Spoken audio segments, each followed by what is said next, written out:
It's an overlooked truth, but everything you're experiencing right now, everything that exists in your external world was, won't say a thought, maybe not yours, maybe someone else's, but someone imagined it before it became real. The clothes you're wearing, the device you're listening on, the room you're sitting in, none of it would exist without a thought initiating it. That's how powerful the mind is. It creates worlds. Napoleon Hill was obsessed with this truth, and not in a poetic way, in a practical one. He understood from decades of studying the most successful people of his time. That thought is not some abstract passive thing, it's a cause, a seed, and the physical world is merely the echo. Think about that for a moment. Your circumstances, good or bad, are not the original force.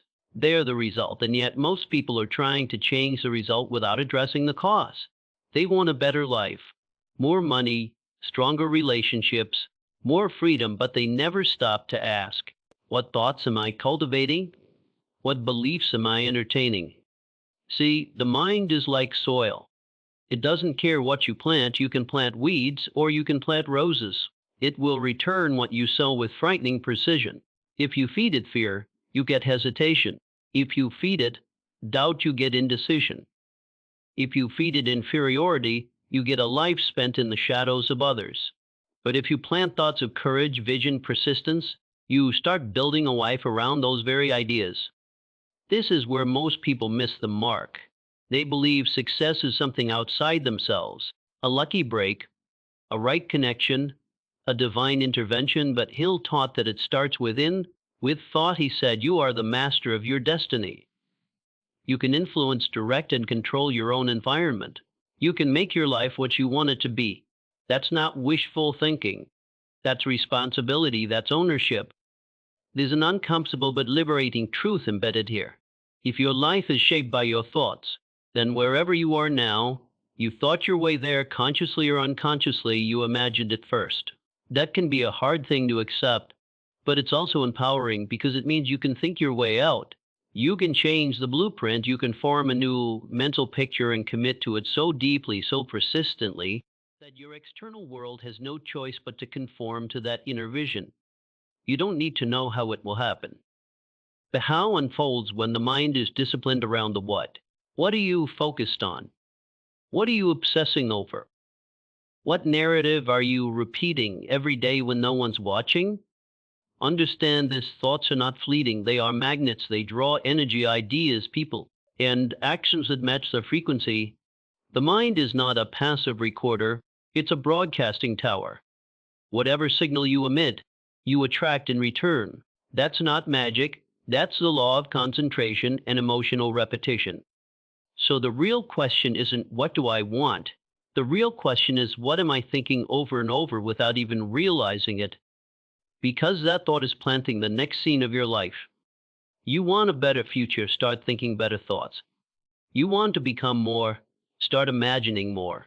Train your mind to visualize with clarity, with feeling, with belief. Do it so often that your current life starts to feel like the illusion, and the life in your mind begins to feel inevitable. Because in time, it will be your thoughts are building something right now. Brick by invisible brick, make sure they're rebuilding something worth living in. Most people think their thoughts disappear the moment they stop thinking them. They believe that if a negative idea flashes through their mind, it's harmless, just a passing cloud. But Hill warned us the subconscious mind doesn't forget. It records, it accepts, and most importantly, it obeys. This is where it gets real. Your subconscious mind is like fertile ground, but it has no filter. It doesn't decide what's helpful or harmful. It accepts whatever you repeat, emotionally, habitually, and without resistance. It takes every statement, every belief, every emotional reaction, and stores it as truth. And over time, those truths become your identity. They shape your behavior. They influence your decisions before you're even aware you've made one. Hill said, any thought, plan, or purpose may be placed in the mind through repetition of thought. Think about what that means. It means every time you say, I'm not good enough, your subconscious hears it. When you think I'm too late, I'm not smart enough, or people like me don't succeed, you're feeding instructions into the part of your mind that runs your life on autopilot. This is not just philosophy, it's psychology. Neuroscience confirms what Hill intuited decades ago. The subconscious governs most of our behavior. In fact, nearly 95% of our actions are unconscious. So if you're trying to change your life while your subconscious mind is running an old limiting program, you're going to sabotage yourself without realizing it. You'll find yourself procrastinating for no reason, backing away from opportunities, choosing comfort over growth, not because you're lazy, but because your subconscious is still operating from fear, doubt, and self-preservation. Now here's the hopeful part.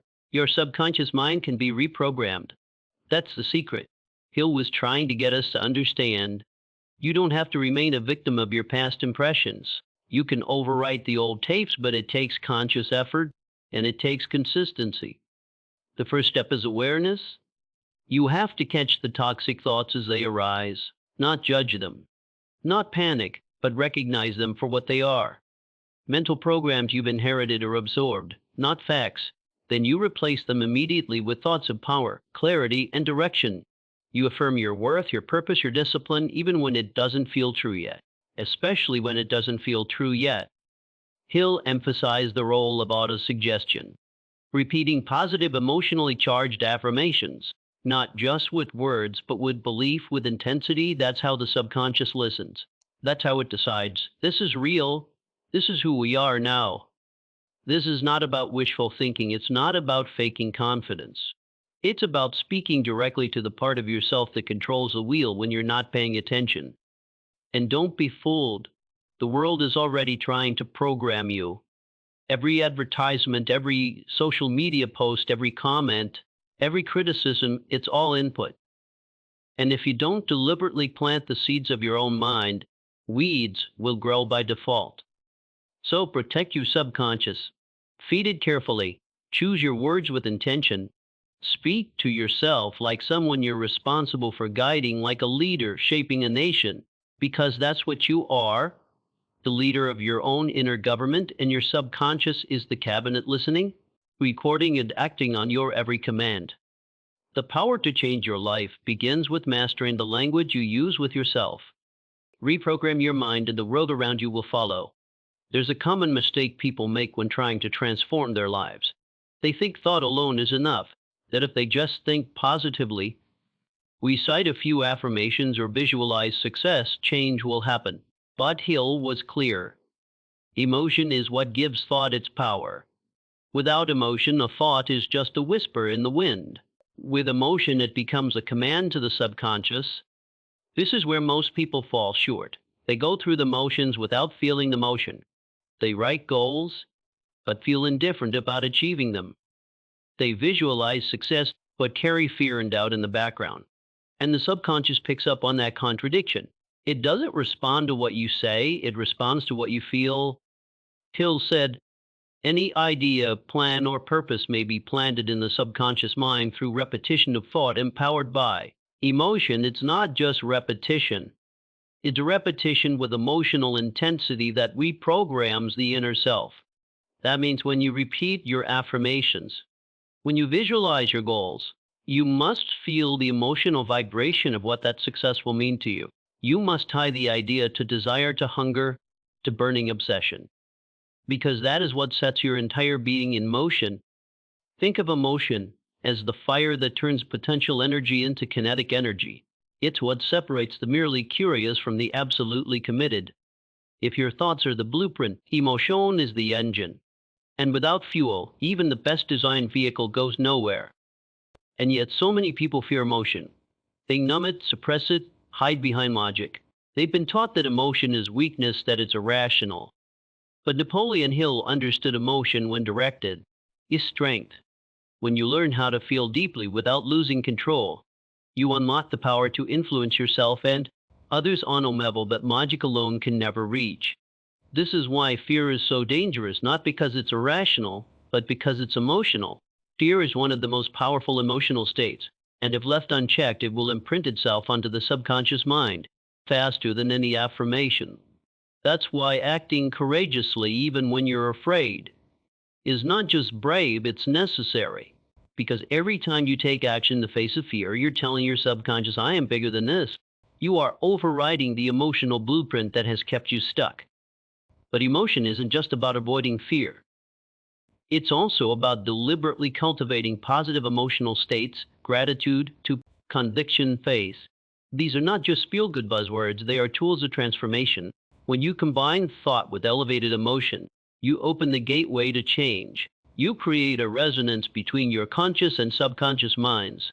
That alignment, that harmony is what creates the momentum that moves you forward sometimes. So powerfully, it feels effortless. It's the difference between saying, I want to change my life, and feeling with every fiber of your being, I will never live like this again. That intensity, that fire, is what lights up the neural pathways of change. The mind follows where the heart leads. So if you truly want to shape your future, don't just think it, feel it. Inject your thoughts with energy. Speak your vision with authority. Visualize not just the image of success, but the emotion of it. The relief, the pride, the impact, let it move through your body like a current. That's when you begin to rewire yourself from the inside out. Emotion is the silent architect behind every belief you hold, and every action you take. Use it. Don't run from it, harness it like lightning in your hands and direct it toward a vision worth feeling for. Because the thoughts you feel most deeply are the ones that build your future. You could have the strongest intentions in the world. You could write down your goals, meditate daily, visualize your future, and still remain stuck. Why? Because you're constantly being conditioned by the world around you. Whether you realize it or not, your environment is teaching your subconscious how to think, how to feel, and how to behave every single day. Napoleon Hill emphasized that the subconscious mind is like fertile soil. It doesn't care what seeds you plant. It will grow weeds just as easily as it grows flowers. And what plants itself in your mind more than anything else? Repetition. Repetition is how ideas, especially emotional ones, sink deep enough to become beliefs. Then once something becomes a belief, it begins to shape behavior. You stop trying. You stop seeing. You stop growing because your inner programming tells you it's pointless.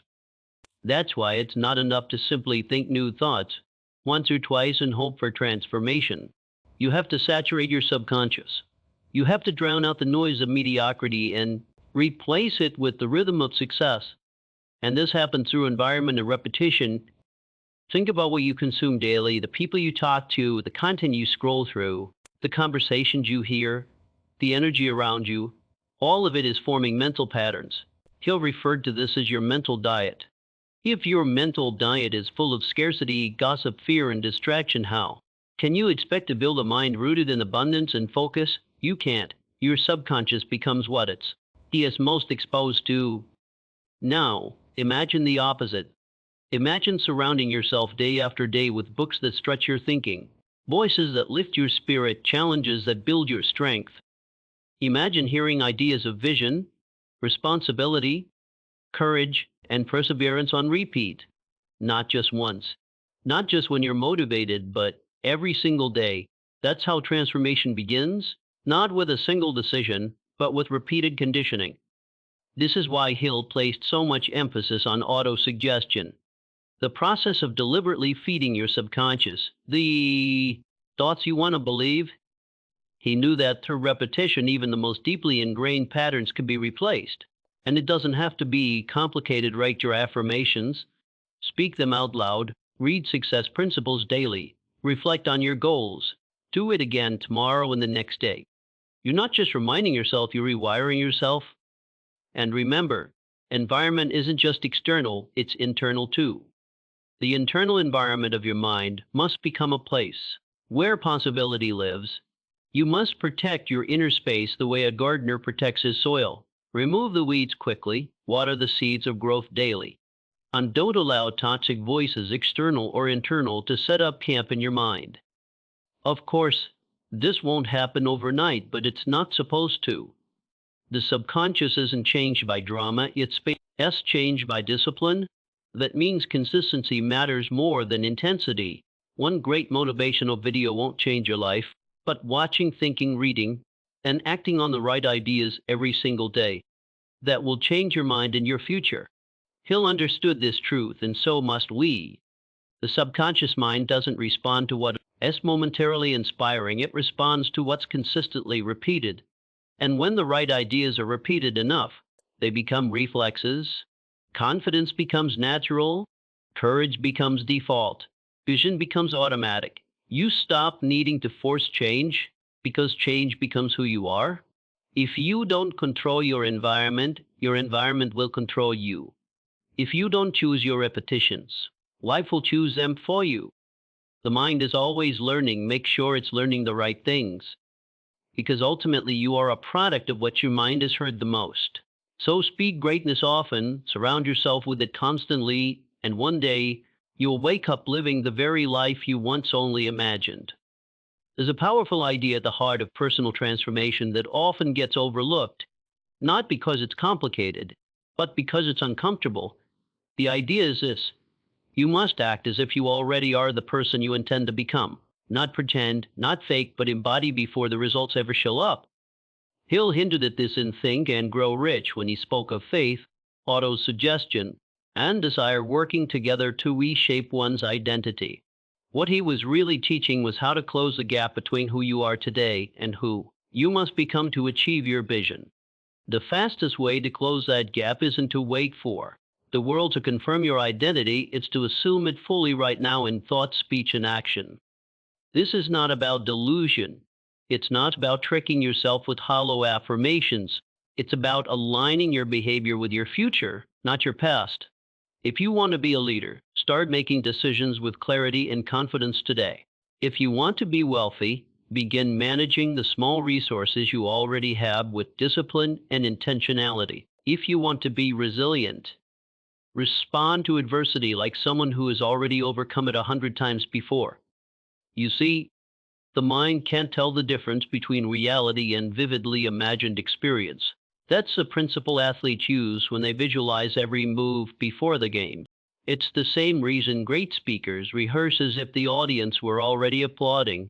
The subconscious mind accepts repeated action as identity. And once the identity is internalized, new actions become natural. But most people get stuck here. They wait, they think they need more evidence before they can believe, more confidence before they take the leap, more money before they feel abundant. That's a trap. That's how people stay small, because reality in its current state is always a reflection of past thought and past action, not present potential. If you live according to what's visible now, you'll keep reinforcing the same limitations. But if you live according to what's possible, even before it's visible, you give your subconscious a blueprint to build upon. This is what Hill meant by faith. Not religious faith, but belief in the unseen power of thought, translated into disciplined action.